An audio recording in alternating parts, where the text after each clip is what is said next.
നമ്മളിന്ന് കേൾക്കാൻ പോകുന്നത് ഡോക്ടർ സ്ലംബ് എന്ന കെ-ഡ്രാമയുടെ 13ാമത്തെ എപ്പിസോഡാണ്. വീഡിയോയിലോട്ട് പോണതിന് മുമ്പ് ലൈക്ക് ചെയ്യാത്തൊരു ലൈക്ക് ചെയ്തോളൂ, ഹൈപ്പ് ചെയ്യാത്തൊരു ഹൈപ്പ് ചെയ്തോളൂ. എന്നാൽ പിന്നെ നമുക്ക് വീഡിയോയിലോട്ട് പോയാലോ. എപ്പിസോഡിന്റെ ആരംഭത്തിൽ തന്നെ കാണിക്കുന്നത് ഹീറോയും കൂട്ടുകാരൻ ഡോക്ടറായിട്ടുള്ള ബന്ധമാണ്. അവരെങ്ങനെയാണ് കൂട്ടുകാരായതെന്നുള്ള കാര്യമാണ് കാണിക്കുന്നത്. ഈ കൂട്ടുകാരൻ ഡോക്ടർ പണ്ട് ഹീറോനെ ട്യൂഷൻ പഠിപ്പിക്കാൻ വന്നിട്ടുണ്ടായിരുന്നു. ഈ അമ്മയാണെങ്കിൽ ഭയങ്കര സ്ട്രിക്റ്റ് ആണ്. അതുകൊണ്ട് തന്നെ മോൻ എന്തോ എക്സാം വരുന്നുണ്ട്, മെഡിക്കൽ എക്സാം ആണ്. അതായത് എൻട്രൻസ് എഴുതി മെഡിക്കൽ സ്കൂളിൽ കയറത്തില്ലേ, അങ്ങനെ ഒരു എക്സാം ആണ്. അത് മോന് വാങ്ങിച്ചു കൊടുക്കണമെന്ന് പറഞ്ഞ് അവനെ രാവും പകലും പഠിപ്പിക്കണം. അതുപോലെ തന്നെ എല്ലാ സമയവും അവന്റെ കൂടെ വേണമെന്ന് പറയും. അത്രയും സ്ട്രിക്റ്റ് ആയിട്ട് കൂട്ടുകാരൻ ഡോക്ടറിനോട് പറയും. അതനുസരിച്ച് കൂട്ടുകാരൻ ഡോക്ടർ ഹീറോന്റെ റൂമിൽ വരും. ഹീറോന്റെ റൂമിൽ ട്രോഫി, ബുക്ക് അതൊക്കെ കാണുമ്പോഴേ കൂട്ടുകാരൻ ഡോക്ടർ മനസ്സിലാവും ഹീറോ എങ്ങനത്തെ ആളാണ്, അവൻ ഒരുപാട് കഷ്ടപ്പെടുന്നുണ്ടെന്നുള്ള കാര്യം. അതുപോലെ തന്നെ ഈ അമ്മയ്ക്ക് നല്ല അഹങ്കാരം ഉണ്ട് കേട്ടോ. കൂട്ടുകാരൻ ഡോക്ടറിനോട് നന്നായിട്ടൊന്നും അല്ല പെരുമാറുന്നത്. ഒരു വേലക്കാരനോട് എങ്ങനെയാണോ പെരുമാറുന്നത് അതുപോലാണ് പെരുമാറിയത്. പക്ഷെ ഹീറോ അങ്ങനത്തെ ആളൊന്നുമല്ല. ഒരു കൂട്ടുകാരനോട് എങ്ങനെയാണോ പെരുമാറുന്നത് അതുപോലാണ് ആ കൂട്ടുകാരൻ ഡോക്ടറിനോട് ഹീറോ പെരുമാറിയത്.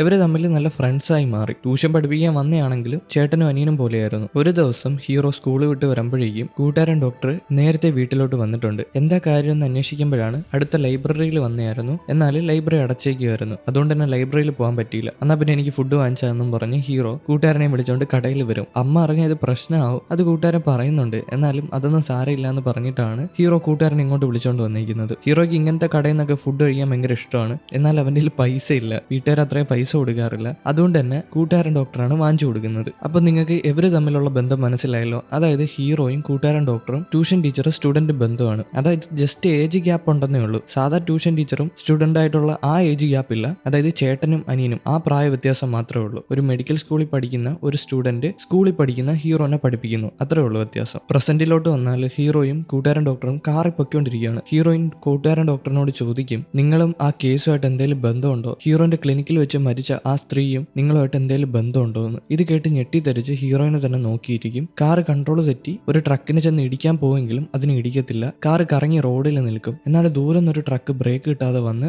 ഈ കാറിനെ ഇടിച്ച് തെറിപ്പിക്കും. കട്ട് ചെയ്താൽ അടുത്ത സീനിൽ ഹീറോ കടയിലോട്ട് കയറി വരും. അവിടെ തന്നെ അമ്മയും അങ്കിളും എന്തോ കുക്ക് ചെയ്യുന്നുണ്ട്. ഹീറോയിൻ തിരിച്ചു വന്നെന്ന് ചോദിക്കുമ്പോൾ ഹീറോയിൻ ഇതുവരെ തിരിച്ചു വന്നിട്ടില്ല. ആ വിഷമത്തിലാണ് ഹീറോ കടയിലോട്ട് കയറി വന്നിരിക്കുന്നത്. അവള് ഡോക്ടറിനെ കാണാൻ പോയതല്ലായിരുന്നോ, ഏത് സൈക്കോളജി ഡോക്ടറിനെ, എന്നാൽ ഇതുവരെ തിരിച്ചു വന്നില്ല. അതുകൊണ്ട് തന്നെ വിഷമിച്ച് അമ്മയോടും അങ്കിളിനോടും വന്ന് സംസാരിക്കും. അപ്പോഴായിരിക്കും അമ്മയുടെ ഫോണിലോട്ട് ഒരു കോള് വരുന്നത്. വിളിച്ചത് ഹോസ്പിറ്റലിൽ നിന്നാണ്. അതായത് ആക്സിഡന്റ് പറ്റിയ ശേഷം ഹീറോയിന് എന്തോ ഒരു സർജറിയുടെ ആവശ്യമുണ്ട്. അവളുടെ റിബൊക്കെ ഒടിഞ്ഞു പോയിട്ടുണ്ട്. അതുകൊണ്ട് തന്നെ സർജറിയുടെ ആവശ്യമുണ്ട്. അപ്പൊ അതിന് കൺസെന്റ് ചോദിക്കാൻ വിളിച്ചതാണ്. ഇവരുടെ അനുവാദം ഉണ്ടെങ്കിൽ മാത്രമേ ഹീറോയിന് സർജറി ചെയ്യാൻ പറ്റത്തുള്ളൂ. അതുകൊണ്ട് തന്നെ അമ്മയോട് അനുവാദം ചോദിക്കുമ്പോൾ അമ്മ സ്റ്റക്കായിട്ട് നിൽക്കുകയാണ്. പക്ഷെ ഹീറോ സ്ട്രോങ് ആയിട്ട് നിന്നിട്ട് അനുവാദം കൊടുക്കാൻ പറയും. അമ്മ കരഞ്ഞ് വിളിച്ചിട്ട് അനുവാദം കൊടുക്കും. ഈ വിവരം അറിഞ്ഞ ഇവരെല്ലാരും കൂടെ നേരെ ഹോസ്പിറ്റലിൽ ചെല്ലും. അനിയും വന്നിട്ടില്ല. ഹീറോ അവിടുത്തെ ഡോക്ടറിനോട് സംസാരിക്കും എന്താ സംഭവം. ഈ ആക്സിഡന്റിന്റെ ഇടയ്ക്ക് ഹീറോയിന്റെ റിബ് ഒടിഞ്ഞ് ലങ്സിൽ കയറിയിട്ടുണ്ട്. ആ ലങ്സിൽ നിന്ന് ഈ റിബ് എടുത്ത് മാറ്റിയില്ലെങ്കിൽ അവള് മരിച്ചു പോകും. അതുകൊണ്ടാണ് സർജറിയുടെ ആവശ്യം വന്നത്. അതിന് അനുവാദമാണ് അമ്മ കൊടുത്തത്. ഹീറോ ഇത് മനസ്സിലാക്കിയിട്ട് ഫാമിലിയുടെ മുമ്പിൽ ഇത് വലിയ വിഷയമായിട്ട് അവതരിപ്പിക്കുന്നില്ല. ചെറിയൊരു കാര്യമാണ്, അവൾക്ക് കുഴപ്പമൊന്നും വരത്തില്ല, അവൾ പതി എണീറ്റ് വരുമെന്ന് പറയും. അവൻ സ്ട്രോങ് ആയിട്ട് നിൽക്കണമല്ലോ. ബാക്കിയുള്ള ആൾക്കാരൊക്കെ ആകെ കരഞ്ഞ് സങ്കടപ്പെട്ട് നിൽക്കുകയാണ്. എന്നാൽ ഹീറോ സ്ട്രോങ് ആയിട്ട് നിൽക്കുന്നുണ്ട്. ഇത് പറയുമ്പോഴായിരിക്കും അനിയൻ അങ്ങോട്ട് കയറി വരുന്നത്. അനിയൻ ആകെ ടെൻഷൻ അടിച്ച് പേടിച്ച് കരഞ്ഞിട്ടാണ് കയറി വരുന്നത്. ഹീറോ സമാധാനപ്പെടുത്തി അവനെ അവിടെ ഇരുത്തും. അന്ന് രാത്രി മൊത്തം സർജറി നടത്തും. കാരണം അത് വലിയൊരു സർജറിയാണ്. നെഞ്ച് കീറി റിബ് മാറ്റണം, പിന്നെ അതിനെ സ്റ്റീലുമായിട്ട് ഘടിപ്പിക്കണം. റിബ് പൊട്ടി ലങ്സിൽ ഒടിഞ്ഞു കയറിപ്പോയി. അതുകൊണ്ട് തന്നെ ഇച്ചിരി വലിയ സർജറിയാണ്. പിറ്റേന്ന് രാവിലെ ഡോക്ടർ പുറത്തോട്ടിറങ്ങി വരും. ഹീറോയിന് കുഴപ്പമൊന്നുമില്ല, എന്നാൽ ബോധം വന്നിട്ടില്ല. ബോധം വരാൻ സമയം എടുക്കുമെന്ന് ഡോക്ടർ പറയും. ഹീറോ ആ ഡോക്ടറിനോട് ഡീറ്റെയിൽ ആയിട്ട് ചോദിച്ച് മനസ്സിലാക്കിയിട്ട് ഫാമിലിക്ക് മനസ്സിലാവുന്ന രീതിയിൽ അവർക്ക് പറഞ്ഞു കൊടുക്കും. പിന്നീട് ഇവരെല്ലാരും കൂടെ ഒരു സ്ഥലത്തിരിക്കുമ്പോൾ ഹീറോ ഇവരോട് എല്ലാവരോടും കൂടെ പറയും, എല്ലാവരും ഒരുമിച്ച് ഹോസ്പിറ്റലിൽ നിന്നാൽ പറ്റത്തില്ല. കാരണം ഓരോ ആൾക്കാർ ക്ഷീണിച്ച് പൊയ്ക്കൊണ്ടിരിക്കുകയാണ്, നമുക്ക് ഷിഫ്റ്റ് അനുസരിച്ചിട്ട് നിൽക്കാന്ന്. എന്നാൽ അമ്മയും അങ്കിളും പറയും ഞങ്ങൾ രണ്ടുപേരും ഇവിടെ നിൽക്കാന്ന്. എന്നാൽ പിന്നെ ഹീറോയും അനിയനും വീട്ടിൽ പോയി സാധനങ്ങൾ എടുത്തോണ്ട് വരാമെന്ന് തീരുമാനിച്ചിട്ട് അവർ രണ്ടുപേരും വീട്ടിൽ വരും. വീട്ടിൽ വന്ന് ഹീറോ കൊടുത്ത ആ ഗിഫ്റ്റ് ഇല്ലേ, ആ അണ്ണാൻ കുഞ്ഞ്, ആ പാവയില്ലേ, അതെടുത്ത് ബാഗിൽ വെക്കും. അതുപോലെ തന്നെ അനിയന് നല്ല വിഷമമുണ്ട്. പണ്ടെന്തോ ഒരു സംഭവം നടന്നിട്ടുണ്ട്. ഈ അനിയനുണ്ടല്ലോ ഹീറോയിന്റെ ഒരു ബുക്കിൽ മധുരക്കിഴങ്ങെന്ന് എഴുതി വെച്ചിട്ടുണ്ടായിരുന്നു. കുട്ടിക്കാലത്ത് അറിയാതെ എഴുതിയതാണ്. ആ കുറ്റബോധം ഇപ്പോൾ ഉണ്ട്. അന്ന് ആ മധുരക്കിഴങ്ങെന്ന് എഴുതിയപ്പോൾ വീട്ടിലുള്ള അച്ഛനും അമ്മയും ഹീറോയിനെയാണ് വഴക്ക് പറഞ്ഞത്. സ്കൂളിൽ പ്രശ്നമാവത്തില്ലേ അങ്ങനെയൊക്കെ എഴുതി വെച്ചാൽ. അതുകൊണ്ട് തന്നെ സ്കൂളിൽ നിന്ന് വിളിച്ചു പറഞ്ഞപ്പോൾ ഹീറോയിന്റെ അച്ഛൻ ഹീറോയിന് ഒരുപാട് വഴക്ക് പറഞ്ഞിട്ടുണ്ട്. എന്നാൽ അച്ഛൻ അറിയത്തില്ലായിരുന്നു അനിയനാണ് എഴുതിയതെന്ന്. ഇവർക്കാർക്കും അറിയത്തില്ല അനിയൻ എഴുതാൻ പഠിച്ച കാര്യം. അവൻ സ്കൂളിൽ നിന്ന് പഠിച്ചുകൊണ്ട് വന്നിട്ടാണ് ഈ വേലത്തരം കാണിച്ചത്. അന്ന് അവൻ ആ കുറ്റം ഏറ്റെടുത്തില്ല, അവന് പേടിയായിരുന്നു. എന്നാൽ ഇപ്പൊ അത് ആലോചിക്കുമ്പോൾ കുറ്റബോധം അടിക്കും. ഹീറോനോട് പറയും ഞാൻ എല്ലാ രാത്രിയും പ്രാർത്ഥിക്കും, അവള് ജീവനോടെ വരുവാണെങ്കിൽ, അവള് നന്നായിട്ട് വരുവാണെങ്കിൽ ഞാൻ ജോലിക്ക് പോകും, നന്നായിട്ട് കഷ്ടപ്പെട്ട് ജീവിക്കും. അവന്റെ മനസ്സ് ഇവിടെ വെച്ച് മാറും മാറുകയാണ്. ഹീറോ അവനെ സമാധാനപ്പെടുത്തും. സാരമില്ല, അവൾ എന്തായാലും തിരിച്ചു വരും, അവൾ എങ്ങും പോകാൻ പോകുന്നില്ല, ഇപ്പൊ നീ തൽക്കാലത്തേക്ക് ഈ പൈസ പിടിക്കെന്ന് പറഞ്ഞ് കുറച്ച് പൈസ അവന്റെ കയ്യിൽ കൊടുക്കും. അവന്റെ കയ്യിൽ പൈസ ഇല്ല, തിരിച്ച് അവന്റെ അടുത്ത് ടാക്സിയിൽ വരാനാണ് പറയുന്നത്. ഹീറോയ്ക്ക് ഒരു സർജറി ഉണ്ട് ക്ലിനിക്കിൽ, അത് മുടക്കാൻ പറ്റത്തില്ല, അതുകൊണ്ട് തന്നെ പൈസ കൊടുക്കും. പിന്നെയും കുറച്ചുകൂടെ പൈസ കൊടുത്തിട്ട് എന്തേലും കഴിക്കണം, അതുപോലെ തന്നെ കഴിച്ചിട്ട് അവർക്കൂടെ വാങ്ങിച്ചുകൊണ്ട് വരണമെന്ന് പറയും. ഹോസ്പിറ്റലിൽ ഇരിക്കുന്ന അങ്കിളിനും അമ്മയ്ക്കും കൂടെ. അവരൊന്നും കഴിച്ചു കാണത്തില്ലല്ലോ. പിന്നീട് ഹീറോ ഹോസ്പിറ്റലിൽ പോകും, അവിടെ പോയി അവന്റെ സർജറി ചെയ്യും. അത് കഴിഞ്ഞ് തിരിച്ചു വരുമ്പോൾ ഇവരെല്ലാരും കൂടെ, അതായത് അമ്മ, അങ്കിള്, അനിയൻ, പിന്നെ ഹീറോ, ഇവരെല്ലാരും കൂടെ സർജിക്കൽ ഡ്രസ്സൊക്കെ ഇട്ടിട്ട് ഹീറോയിനെ കാണാൻ അകത്ത് കയറും. ഹീറോയിൻ എണീക്കേണ്ട സമയം കഴിഞ്ഞു, എന്നാൽ അവൾ എണീക്കുന്നില്ല. എന്താ സംഭവം എന്ന് അറിയത്തില്ല. ഇവർക്കെല്ലാം നല്ല ടെൻഷനുണ്ട്, ഹീറോയ്ക്കും ടെൻഷനുണ്ട്, എന്നാൽ അവൻ പുറത്ത് കാണിക്കുന്നില്ല, ഫാമിലിയോട് ഈ കാര്യം പറയുന്നില്ല. ഇവൻ പഠിച്ച ഹോസ്പിറ്റലാണിത്, ഇവൻ പ്രാക്ടീസ് ചെയ്ത ഹോസ്പിറ്റലാണിത്. അതുകൊണ്ട് തന്നെ ഇവനെ അറിയാവുന്ന ആൾക്കാരൊക്കെ ഇവിടെ ഉണ്ട്. അറിയാവുന്ന ഒരു ഡോക്ടറിനോട് ചെന്ന് ചോദിക്കും ഇതെന്താ സംഭവം എന്ന്. സാധാരണ അവള് എണീറ്റ് വരേണ്ട സമയം കഴിഞ്ഞു, എന്നാൽ അവൾ എണീക്കുന്നില്ല. ചിലപ്പോൾ അവൾ എണീക്കാൻ, ചിലപ്പോൾ എണീക്കത്തില്ല. ഹീറോയ്ക്ക് ഇത് അവിടെ വെച്ച് മനസ്സിലാവാണ്. ഹീറോ ആകെ ടെൻഷൻ അടിച്ചു പോകും. പിറ്റേന്ന് ഹീറോ ഹോസ്പിറ്റലിൽ വരും, അതായത് ക്ലിനിക്കില്ലേ, അവന്റെ പ്ലാസ്റ്റിക് സർജറി ചെയ്യുന്ന ക്ലിനിക്കിൽ. അവിടെ വരുമ്പോൾ അവന്റെ സാർ അവനെ കാണാൻ വന്നിട്ടുണ്ട്. സാറിന്റെ ഓപ്പറേഷൻ ഒക്കെ കഴിഞ്ഞല്ലേ. സാർ ഒരു പേപ്പർ കൊണ്ടുവന്ന് കൊടുക്കും. പണ്ട് ഹീറോയിൻ എഴുതിയിട്ട് ഹീറോയ്ക്ക് കൊടുക്കാതെ പോയ ഒരു പേപ്പർ ഇല്ലേ, നോട്ട് പാഡിൽ, നീ സ്ട്രോങ് ആയിട്ട് നിൽക്കണം, ഞാനും സ്ട്രോങ് ആയിട്ട് നിൽക്കും, നമുക്കൊന്നും പറ്റത്തില്ല, എല്ലാം പതിയെ ശരിയാവുമെന്ന്, മത്സരിക്കാൻ പാടില്ല എന്ന്. ആ പേപ്പറാണ് അത്. സാർ എടുത്ത് സൂക്ഷിച്ചു വെച്ചിട്ടുണ്ട്. ഇപ്പൊ സാർ എവിടെന്നോ തപ്പിയപ്പം കിട്ടിയതാണ്. അത് ഹീറോയ്ക്ക് കൊണ്ടുവന്ന് കൊടുക്കും. ഹീറോയിൻ എന്തെന്ന് ചോദിക്കും. ഹീറോ അറിയത്തില്ലെന്നേ പറയത്തുള്ളൂ, ആക്സിഡന്റിന്റെ കാര്യമൊന്നും പറയത്തില്ല. പിന്നീട് അവൻ അവന്റെ ഓഫീസിൽ വന്നിരുന്ന് അത് വായിച്ചു നോക്കും. വായിച്ചു നോക്കി അവൻ കരയും. പഴയ കാര്യങ്ങളൊക്കെ അവൻ ഓർക്കും. ഇവര് തമ്മിൽ കോമ്പറ്റീഷൻ ആയിരുന്നെങ്കിലും അന്ന് ഹീറോയ്ക്ക് ഹീറോയിൻ ഇഷ്ടമായിരുന്നു. ഇത് കഴിഞ്ഞിട്ട് ഹീറോ നേരെ ഹോസ്പിറ്റലിൽ ചെല്ലും. അവിടെ ചെല്ലുമ്പോൾ ഹീറോയിൻ ബോധത്തിലോട്ട് വന്നിട്ടുണ്ട്. അവിടെ ഇരിക്കുന്നതായിട്ട് കാണും. അവൻ ഡോറൊക്കെ തുറന്ന് പെട്ടെന്ന് അവളടുത്ത് ചെന്നിട്ട് അവളെ കെട്ടിപ്പിടിച്ച് അവൻ കരയും, അവളെ സമാധാനപ്പെടുത്തുകയും ചെയ്യും. പിന്നീട് ഫാമിലി എല്ലാം ഇതറിഞ്ഞിട്ട് അവിടെ കൂടിയിട്ടുണ്ട്. ഇവര് തമ്മിൽ തർക്കം, ആരാണ് ഹീറോയിന്റെ കൂടെ നിൽക്കാൻ പോകുന്നതെന്ന്. അങ്കിള് പറയും ഞാൻ നിൽക്കാന്ന്, അമ്മ പറയും ഞാൻ നിൽക്കാന്ന്, അനിയൻ പറയും ഞാൻ നിൽക്കാന്ന്, ഹീറോ പറയും ഞാൻ നിൽക്കാന്ന്. അവസാനം റോക്ക് പേപ്പർ സിസർ ഇട്ട് കളിച്ചിട്ട് ആര് നിൽക്കാൻ തീരുമാനിക്കാന്ന് പറയും. എല്ലാവരും റോക്കാണ് ഇടുന്നത്, ഹീറോയിൻ റോക്കാണ് ഇടുന്നത്. പതിയെ അവൻ പേപ്പർ ആക്കും, എന്നിട്ട് ഞാനാ ജയിച്ചതെന്ന് പറഞ്ഞ് അവരെ പിടിച്ച് പുറത്താക്കും. പെട്ടെന്ന് സംഭവിച്ചതായതുകൊണ്ട് തന്നെ ഇവർക്കൊന്നും മനസ്സിലായില്ല. ഇവരെല്ലാവരും സ്റ്റക്കായിട്ട് പുറത്തിറങ്ങി പോകും. ഹീറോയിനോട് വന്ന് ക്ഷമ പറയും, ഫാമിലിയോട് കള്ളം പറഞ്ഞതിൽ ഇപ്പോഴത്തെ ഒരു അവസ്ഥയിൽ എനിക്ക് നിന്റെ കൂടെ നിൽക്കണമെന്ന് പറയും. ഫാമിലി പുറത്തിറങ്ങി വന്നിട്ടുണ്ട്. അവര് പറയും ഹീറോയ്ക്ക് നല്ല കഴിവുണ്ടെന്ന്. കാരണം സെയിൽസ്മാൻസ് ഇല്ലേ, അവരിങ്ങനെ ബാർഗെയിൻ ചെയ്തിട്ട് ആൾക്കാരെ കൊണ്ട് അതും ഇതും വാങ്ങിപ്പിക്കത്തില്ലേ, അതുപോലെയാണ് ഹീറോ അവരെ ഇറക്കി വിട്ടത്. അതുകൊണ്ട് തന്നെ അവന് അതിൽ നല്ല കഴിവുണ്ടെന്ന് അവരങ്ങോട്ടും ഇങ്ങോട്ടും പറഞ്ഞു നിൽക്കും. ഹീറോയിനും പുറത്തിറങ്ങി വരും. അതായത് കുറെ നാളായില്ലേ ഹീറോയിൻ അകത്ത് കിടക്കാൻ തുടങ്ങിയിട്ട്. അതുകൊണ്ട് തന്നെ കാറ്റ് കൊള്ളാനായിട്ട് അകത്തിറങ്ങി വന്നതാണ്. ഹീറോന്റെ കൂട്ടുകാരൻ്റെ ഒരു ടവല് വാങ്ങിച്ചിട്ടുണ്ട്. ഇവിടെ വർക്ക് ചെയ്ത അവൻ പണ്ട് പഠിച്ചപ്പോൾ ഉള്ളൊരു കൂട്ടുകാരനായിരുന്നു. ഹീറോ അവിടെ വെച്ച് അവളോട് അവന്റെ ഇഷ്ടം പറയും. അതായത് എല്ലാ രാത്രിയും അവൾ ഉറങ്ങിക്കിടന്നപ്പോൾ, അതായത് ബോധമില്ലാതെ കിടന്നപ്പോൾ അവൻ പ്രാർത്ഥിക്കുമായിരുന്നു. അപ്പോഴാണ് അവന് അവളെ എത്രമാത്രം ഇഷ്ടമാണെന്ന് മനസ്സിലായെന്ന് അവളോട് പറഞ്ഞ് കുറച്ച് വരികളും പറഞ്ഞ് അവിടെ നിൽക്കും. അപ്പോഴായിരിക്കും നമ്മുടെ കൂട്ടുകാരനും കൂട്ടുകാരി അങ്ങോട്ട് വരുന്നത്. നീ എന്താടാ കവിത പഠിക്കാൻ തുടങ്ങിയെന്ന് പറഞ്ഞിട്ടാണ് അവരങ്ങോട്ട് വരുന്നത്. പെട്ടെന്നായപ്പോ ഹീറോ ഒന്ന് വല്ലാണ്ടാവും. ഈ പറഞ്ഞ കാര്യങ്ങളൊക്കെ അവർ കേട്ടിട്ടുണ്ടായിരുന്നു. ഇപ്പൊ ആ മൊമെന്റ് അവരല്ലേ നശിപ്പിച്ചത്. അതുകൊണ്ട് തന്നെ അവർ വന്നത് ഹീറോയ്ക്ക് ഇഷ്ടപ്പെട്ടില്ല. നിങ്ങൾ എന്തിനാ വന്നേന്ന് ചോദിക്കും. എന്താണ് ഞങ്ങൾക്ക് വന്നൂടെ, ഞങ്ങളുടെ കൂട്ടുകാരിയല്ലേ വയ്യാതെ കിടക്കുന്നതെന്ന് ചോദിക്കും. കൂട്ടുകാരൻ ഹീറോനെ കളിയാക്കും. ഇപ്പൊ പറഞ്ഞ കുറച്ച് വാക്കുകളില്ലേ കവിയെ പോലെ, അങ്ങനെ കളിയാക്കുമ്പോൾ ഹീറോയ്ക്ക് ഇത് സഹിക്കാൻ വയ്യാതെ അവനെയും പിടിച്ചോണ്ട് അവിടെ നിന്ന് പോകും. ബാ നിനക്ക് ഞാനൊരു കാര്യം പറഞ്ഞുതരാന്ന് പറഞ്ഞിട്ട് കൂട്ടുകാരിയും ഹീറോയിനും അവിടെ ഇരിപ്പുണ്ട്. അവർ കുറച്ചു നേരം സംസാരിക്കട്ടെ എന്ന് വിചാരിച്ചിട്ടാണ് ഹീറോ മാറിപ്പോയത്. ഹീറോയിൻ കൂട്ടുകാരനും മാറി നിന്നിട്ട് കൂട്ടുകാരൻ ചോദിക്കുന്നത് ഹീറോയിന്റെ കാര്യമാണ്.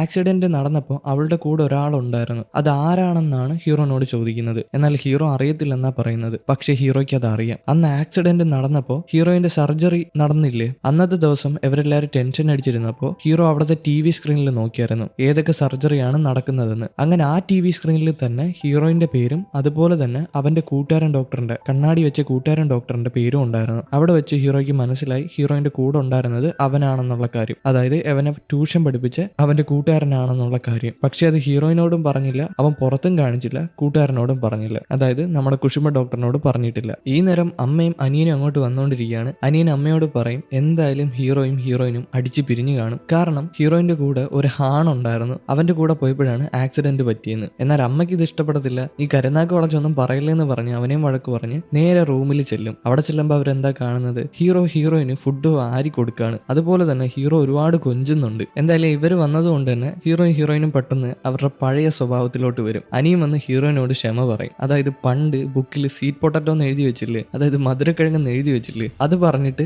അവളോട് ക്ഷമ പറയും. ഹീറോയിൻ അതൊന്നും ഓർമ്മ പോലും ഇല്ല. അതുപോലെ തന്നെ ഹീറോയ്ക്ക് ജോലിക്ക് പോകണം. അതുകൊണ്ട് തന്നെ അവൻ പോകാൻ ഇറങ്ങുമ്പോൾ അമ്മ അവന് വേണ്ടി ലഞ്ച് കൊണ്ടുവന്നിട്ടുണ്ട്. ഇന്നാ മോനെ ലഞ്ച് പിടിയെന്ന് പറഞ്ഞ് അവന്റെ പിറകെ ഓടിച്ചെല്ലും. ആ ലഞ്ച് കൊണ്ടുവന്ന് കൊടുക്കും. ഇതിന്റെ ഒന്നും ആവശ്യമില്ലായിരുന്നല്ലോ എന്ന് ചോദിക്കും. ചോദിക്കും ഹീറോ. അമ്മ പറയും അതൊന്നും സാരമില്ല, നീ വേറൊന്നും വിചാരിക്കല്ല്, ഹീറോയിന്റെ കൂടെ ഒരു ആണുണ്ടെന്ന് വിചാരിച്ചിട്ട് നീ അങ്ങനെയൊന്നും പെരുമാറല്, അവൾ അങ്ങനത്തെ ഒരാളല്ല എന്ന് പറയും. എന്നാൽ ഹീറോ പറയും എനിക്കറിയാം അവൾ അങ്ങനത്തെ ഒരാളല്ല, അവളുടെ കൂടെ ഉള്ള ആള് എനിക്ക് നേരിട്ട് അറിയാമെന്ന്. അപ്പൊ അമ്മയ്ക്ക് സമാധാനവും, ഇവർക്കൊക്കെ അങ്ങോട്ടും ഇങ്ങോട്ടും അറിയാമല്ലോ, അതുകൊണ്ട് കുഴപ്പമില്ല എന്ന് വിചാരിച്ചിട്ട് അമ്മ തിരിച്ചു പോകും. എന്നാൽ ഇവിടാണ് പ്രശ്നം കിടക്കുന്നത്. ഏറ്റവും വലിയ ശത്രുവിന്റെ കൂടെയാണ് പോയിരിക്കുന്നത്. പിന്നീട് ഹീറോ ജോലിക്ക് വരുമ്പോൾ അവിടുത്തെ നേഴ്സുമാരെല്ലാരും കൂടെ വട്ടം കൂടി നിന്നിട്ട് ഹീറോനോട് ഗേൾ ഫ്രണ്ടിന് എങ്ങനെ ഉണ്ടോന്ന് ചോദിക്കും. ഹീറോയ്ക്ക് ആദ്യം മനസ്സിലാവത്തില്ല, പിന്നെ ഒന്നും കൂടെ ശ്രദ്ധിച്ച് കേൾക്കുമ്പോഴാണ് അവന് മനസ്സിലാവുന്നത്. അതായത് ഈ നേഴ്സന്മാര് തൂക്കിയിട്ടുണ്ട്, കാരണം ഹീറോയിന്റെ പെരുമാറ്റത്തിൽ വെച്ച് തൂക്കിയിട്ടുണ്ട്. ഒരു നേഴ്സ് പറയും അന്ന് റെസ്റ്റോറന്റിൽ വെച്ച് അടി ഉണ്ടാക്കിയില്ലേ ഒരു ഓംലെറ്റിന് വേണ്ടിയിട്ട്, അന്ന് എനിക്ക് മനസ്സിലായി. വേറൊരു നേഴ്സ് പറയും ഇവർ സ്റ്റെയർ കേസിൽ ഒളിച്ചു നിൽക്കുന്നത് ഞാൻ കണ്ടായിരുന്നു എന്ന്. അങ്ങനെ അതൊക്കെ വെച്ചിട്ടാണ് ഈ നേഴ്സുമാര് പൊക്കിയിട്ടുള്ളത്. അല്ലാതെ നമ്മുടെ കുശുമ്പൻ ഡോക്ടർ പറഞ്ഞു കൊടുത്തില്ല കേട്ടോ. കുശുമ്പൻ ഡോക്ടർ ഒന്ന് വരണ്ടു പോയായിരുന്നു. അപ്പോഴായിരിക്കും അങ്ങോട്ട് ആ വികാരം ഇല്ലാത്ത ജീവി വരുന്നത്. അതായത് ഹീറോന്റെ ക്ലിനിക്കിൽ വർക്ക്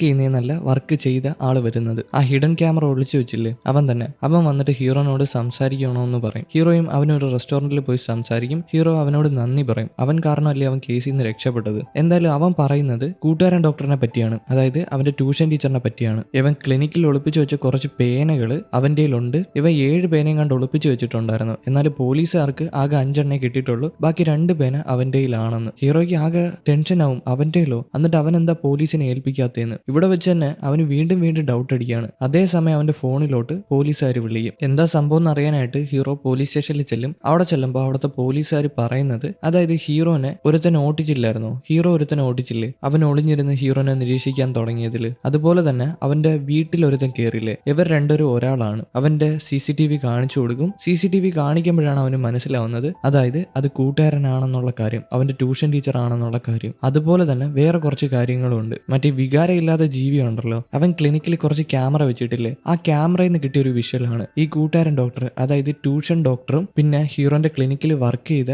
ഒരു നേഴ്സും അവര് തമ്മിൽ പോകുമ്പോൾ എന്തോ ഒരു പേപ്പർ തമ്മിൽ കൈമാറും. കൂട്ടുകാരൻ ഡോക്ടർ ആ നേഴ്സിന് അത് കൊടുക്കും, എന്തോ ഒരു പേപ്പർ. അത് വേറൊന്നുമല്ല, ഈ നേഴ്സ് അറിഞ്ഞിട്ടാണ് അവിടെ ആ കൊലപാതകം നടന്നിട്ടുള്ളത്. നേഴ്സ് കൂടെ ചെയ്തിട്ടാണ് ഈ കൊലപാതകം നടന്നിട്ടുള്ളത്. കുറച്ച് ഗുണ്ടകൾ അവന്റെ ക്ലിനിക്കിൽ കയറിയിട്ട് മരുന്ന് കുത്തിവെച്ചില്ലായിരുന്നു ട്രിപ്പിനകത്ത്. എന്നിട്ട് ആ ട്രിപ്പിനകത്ത് ഒരു അടയാളം വെച്ചിട്ടുണ്ടായിരുന്നു, ഒരു സ്റ്റിക്കർ ഒട്ടിച്ചിട്ടുണ്ടായിരുന്നു. ആ സ്റ്റിക്കർ വെച്ചിട്ടാണ് ഈ നേഴ്സ് ആ സെയിം ട്രിപ്പ് എടുത്തിട്ട് പേഷ്യന്റിനെ കുത്തിവെച്ച് പേഷ്യന്റിനെ കൊന്നു കളഞ്ഞത്. ഹീറോന്റെ ക്ലിനിക്കിൽ വർക്ക് ചെയ്ത നേഴ്സും കൂടെ ചതിച്ചിട്ടാണ് ഈ ഒരു ഗതി ഹീറോയ്ക്ക് ഉണ്ടായത്. അത് കഴിഞ്ഞിട്ട് വേറൊരു കാര്യവും പോലീസ് ഓഫീസർ കാണിച്ചു കൊടുക്കും. അവസാനമായിട്ട് ആക്സിഡന്റിന് മുമ്പ് സംസാരിച്ച കാര്യങ്ങളാണ് ഹീറോയിനും പിന്നെ കൂട്ടുകാരൻ ഡോക്ടറും. അതായത് ഹീറോയിന് മനസ്സിലായില്ലായിരുന്നു ഈ കേസുമായിട്ട് ഇവൻ എന്തൊക്കെ ബന്ധമുണ്ടെന്ന്. അതിനെപ്പറ്റി സംസാരിച്ച കാര്യങ്ങളാണ്. നിനക്ക് ഹീറോന്റെ കേസുമായിട്ട് എന്താ ബന്ധമെന്ന് ചോദിച്ച് ദേഷ്യപ്പെടുന്നതായിട്ടാണ് ആ ഡാഷ് ക്യാമിൽ ലാസ്റ്റ് ആയിട്ട് റെക്കോർഡ് ആയിട്ടുള്ളത്. പക്ഷെ ബാക്കിയുള്ള കാര്യങ്ങളൊക്കെ നശിച്ചുപോയി. ഇനിയും കുറച്ചുകൂടെ സംസാരം ഉണ്ട്, എന്നാലും അത് നശിച്ചു പോയി. ഈ വണ്ടി ഇടിച്ചതിന് ശേഷം ഡാഷ് ക്യാം നശിച്ചു പോയി. അതിനുശേഷമുള്ളതൊന്നും റെക്കോർഡ് ആയിട്ടില്ല. പിന്നീട് എന്താ നടന്നതെന്ന് അവർക്ക് മനസ്സിലായിട്ടില്ല. ഹീറോയ്ക്ക് ആകെ വിഷമം വരും ഇതൊക്കെ കേൾക്കുമ്പോൾ. അവിടെ ഇരുന്ന് തന്നെ പൊട്ടി കരയും. പിന്നീട് അവനാണെങ്കിൽ നേരെ ഹോസ്പിറ്റലിൽ വരും. ഹീറോയിനെ വന്ന് കാണും. അവളോട് നല്ല രീതിയിൽ ദേഷ്യപ്പെടും. എന്തെങ്കിലും ഉണ്ടെങ്കിൽ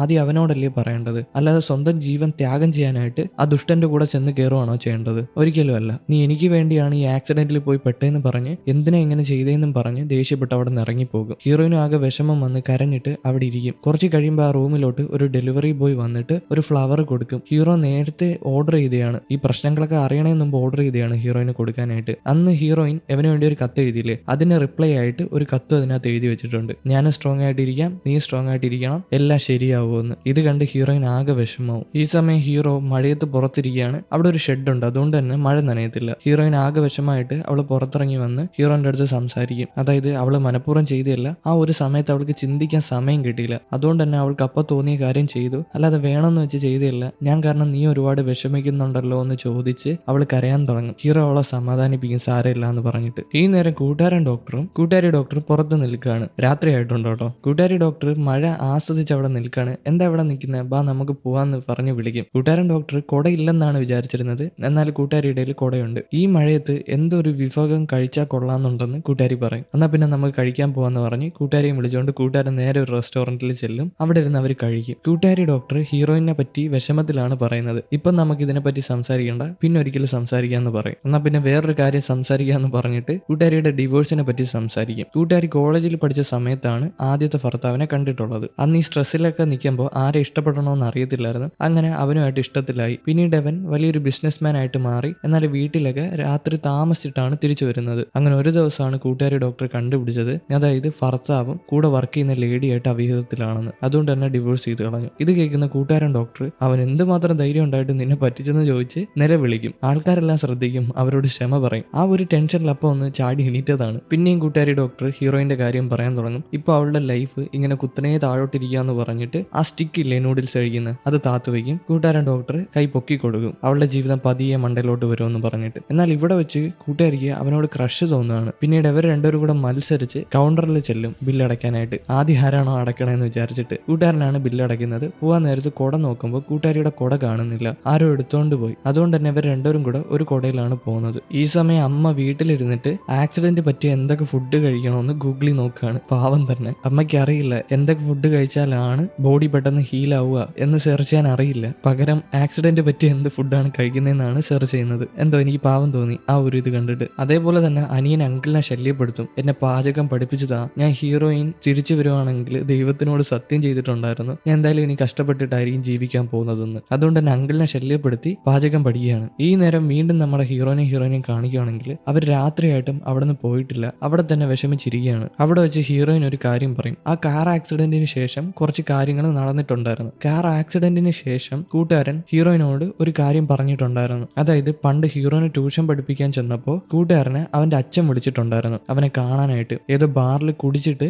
വീട്ടിൽ പോകാനായിട്ട് വിളിച്ചതാണ് അച്ഛൻ. പക്ഷേ കൂട്ടുകാരനെ ഹീറോന്റെ അമ്മ വിട്ടില്ല. അവന്റെ എക്സാം അടുത്ത 3 ആഴ്ചയ്ക്കുള്ളിൽ വരാൻ പോവാണ്, അതുകൊണ്ട് തന്നെ നീ വീട്ടിൽ നിന്ന് പുറത്തു പോകാൻ പാടില്ല, അവനെ പഠിപ്പിക്കാൻ ഇവിടെ ഇരിക്കണമെന്ന് പറയും. പിന്നീട് അച്ഛൻ മരിച്ച വാർത്ത അറിഞ്ഞിട്ട് കൂട്ടുകാരൻ ഫ്യൂണറൽ ഹാളിൽ ചെല്ലും. കൂട്ടുകാരൻ അച്ഛൻ വിളിച്ചപ്പോൾ ചെന്നിരുന്നെങ്കിൽ അച്ഛൻ ഒരിക്കലും മരിക്കത്തില്ലായിരുന്നു. അച്ഛൻ മരിക്കാൻ കാരണം ഇപ്പൊ ആ ലേഡിയാണെന്ന്, അതായത് ഹീറോന്റെ അമ്മയാണെന്ന് കൂട്ടുകാരൻ കരുതും. എങ്ങനെ മരണം പറ്റിയെന്നല്ലേ, അതായത് കൂട്ടുകാരന്റെ അച്ഛൻ കുടിച്ചിട്ട് വീട്ടിൽ വന്ന് കുറെ പില്ല് കഴിച്ചു, അതായത് സ്ലീപ്പിംഗ് പില്ലില്ലേ 8 എണ്ണം ഒരുമിച്ച് കഴിച്ചു. അത് കഴിഞ്ഞ് കാർ ഓട്ടിച്ച് എവിടെ കൊണ്ട് ചിടിച്ചിട്ടാണ് മരിച്ചത്. പോലീസ് ഓഫീസർ ചോദിക്കുന്നുണ്ട്, അതായത് അച്ഛൻ വിളിച്ചിട്ട് എന്താ ഫോൺ എടുക്കാത്ത, അച്ഛനെ വിളിക്കാൻ ചെല്ലാത്ത എന്താ, ഇത്രയും കുടിച്ചെന്ന് നിങ്ങൾക്ക് അറിയായിരിക്കുമല്ലോ, പിന്നെന്താ ചെല്ലാത്തതെന്ന്. അവിടെ വെച്ച് അവന്റെ മനസ്സിലോട്ട് പക ഇരച്ചു കയറുകയാണ്. അതുകൊണ്ട് തന്നെ ഹീറോനെ കൊല്ലാൻ നോക്കിയിട്ടുണ്ട്. അച്ഛൻ ഏത് പില്ലാണോ കഴിച്ചത്, ഈ പില്ലിന്റെ അകത്ത് ഒരു മയക്കുമരുന്നുണ്ട്, അത് കൂടുതൽ കഴിക്കുവാണെങ്കിൽ മരിച്ചു പോകും. അങ്ങനെയാണ് ഹീറോന്റെ ഡ്രിങ്ക്സിൽ അവനെ കൊല്ലാൻ വേണ്ടിയിട്ട് ആ മയക്കുമരുന്ന് ഇട്ടത്. എന്നാൽ പിറ്റേന്ന് ഹീറോ ഹോസ്പിറ്റലിലായ ശേഷം കൂട്ടുകാരന് കുറ്റബോധം അടിക്കുകയാണ്. ആ സ്ത്രീയോടുള്ള ദേഷ്യം ഹീറോനോട് കാണിക്കാൻ പാടില്ല എന്ന്. അവന് ഹീറോനെ ഇഷ്ടമാണ്, എന്നാൽ അവനോട് ദേഷ്യമുണ്ട്. ആ ലേഡിയോടുള്ള ദേഷ്യം അവന്റെ അടുത്ത് പകയായിട്ട് മാറിയതാണ്. പക്ഷേ ഹീറോന് അത്ര ഇഷ്ടമാണ്, ഒരു അനിയനെ പോലെ കണ്ടതാണ്.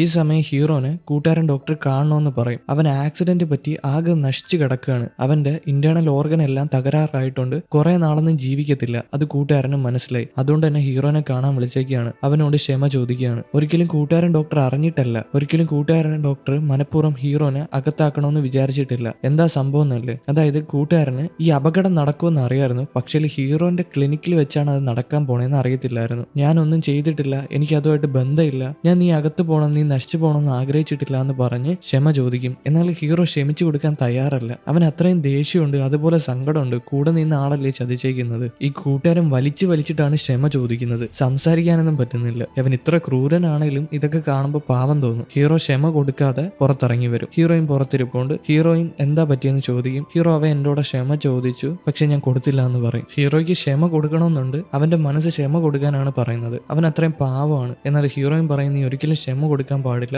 നീ അനുഭവിച്ചതിനൊക്കെ എന്തൊരു വാല്യൂ ആണ് അപ്പോൾ ഉള്ളത്, നീ ഒരുപാട് അനുഭവിച്ചിട്ടുണ്ട്, നീ അപ്പൊ ക്ഷമ കൊടുത്താൽ നീ നിന്നോട് തന്നെ ഒരു തെറ്റ് ചെയ്യുന്നത് പോലെ അല്ലേന്ന്. പക്ഷെ ഹീറോയ്ക്ക് ക്ഷമ കൊടുക്കാതിരിക്കാൻ പറ്റത്തില്ല. എന്നാൽ അവൻ ക്ഷമ കൊടുത്തിട്ടുമില്ല. അവൻ ഹീറോയിന്റെ തോളിൽ ചാരി കരയാണ്. അവൾ അവനെ സമാധാനിപ്പിക്കും. പിന്നീട് വീണ്ടും കൂട്ടുകാരനെ കാണിക്കുകയാണെങ്കിൽ കൂട്ടുകാരൻ അധികം നേരമൊന്നും പോയില്ല, മരിച്ചുപോയി. അവനെ അറിയാമായിരുന്നു അവൻ പെട്ടെന്ന് തന്നെ മരിച്ചു പോകുന്നുള്ള കാര്യം. അതിനു മുമ്പ് ഹീറോനെ വിളിച്ച് ക്ഷമ ചോദിച്ചതാണ്. പിന്നീട് ഹീറോ വീട്ടിൽ വന്ന് കോട്ട് നോക്കാണ്. ഈ കോട്ട് ആരാ വാങ്ങിച്ചു കൊടുത്തതെന്ന് അറിയാമോ? അത് കൂട്ടുകാരൻ തന്നെയാണ് ആ കറുത്ത കോട്ട് വാങ്ങിച്ചു കൊടുത്തത്. ആ കോട്ടിനെ നോക്കി കരയാണ്. അവന്റെ ദേഷ്യവും ഫ്രസ്ട്രേഷനും ആ കോട്ടിൽ നോക്കി തീർക്കുകയാണ്. ഇതും കാണിച്ചുകൊണ്ടാണ് 13ാമത്തെ എപ്പിസോഡ് ഇവിടെ അവസാനിച്ചിരിക്കുന്നത്. എന്നാ പിന്നെ അടുത്ത എപ്പിസോഡുമായിട്ട് കാണാം. അതിനു മുമ്പ് ലൈക്ക് ചെയ്യാത്തൊരു ലൈക്ക് ചെയ്തോളൂ, ഹൈപ്പ് ചെയ്യാത്തൊരു ഹൈപ്പ് ചെയ്തോളൂ. അപ്പോൾ ഓക്കെ, ബൈ.